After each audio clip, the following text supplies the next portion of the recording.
नाज़रीन, अगवा थी वियल सरहदवासी पुरियत असगर शाह बाज़ियाब न थी सघियो, जंहिं करे संदसि वारिस परेशान आहिनि। तफ़सील ॿुधाए रहियो आहे अब्दुल हई सावंत। उधारा मेरे अब्बू ने वापसी कर दो, मेरा पापा वापसी आ जाओ।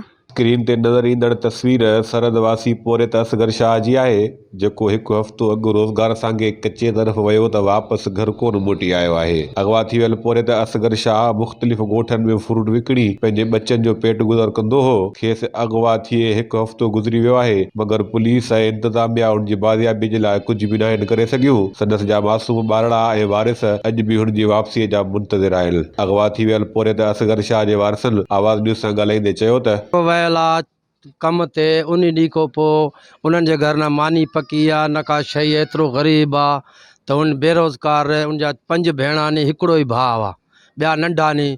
सम्झे, महिरबानी करे असां SP साहब खे चऊं था, DIG IG खे सभिनि खे अपील कयूं था, असांजो हमरा जेको आहे महिरबानी करे वापसि करायो वञे। अञा 10 ॾींहं थिया नी वए खे, उहो कचे वियो फेरी ते त मोटियो कोन्हे। उहो हे नंढा ॿार नी, असांजो कमाईंदड़ उहो हुयो हिकिड़ो। सुबुह जो वेंदो कम ते, शाम जो ईंदो असांजे घर में माना मानी पचदी। हाणे 8 ॾींहं थिया असां न कुझु खाऊं था न कुझु पियूं था। सम्झे, पुलिस ॾे वियाऊं, SHO ॾे वियाऊं, माना अॻ में बि ॾिनो अख़बारनि में, होॾे वियाऊं मिरपुर SP वटि, उन बि अञा ताईं का वर्दी कोन ॾिनी आहे। असां ग़रीब माण्हू असांजी मदद कई वञे। सुबुह जो माना 8 वॻे फेरी ते वियो आहे, ग़रीब माण्हू आहे, इहो कचे में फेरी जे लाइ वियो ऐं को बि इंतिज़ामिया इन जो मथो एक्शन नथी वठे।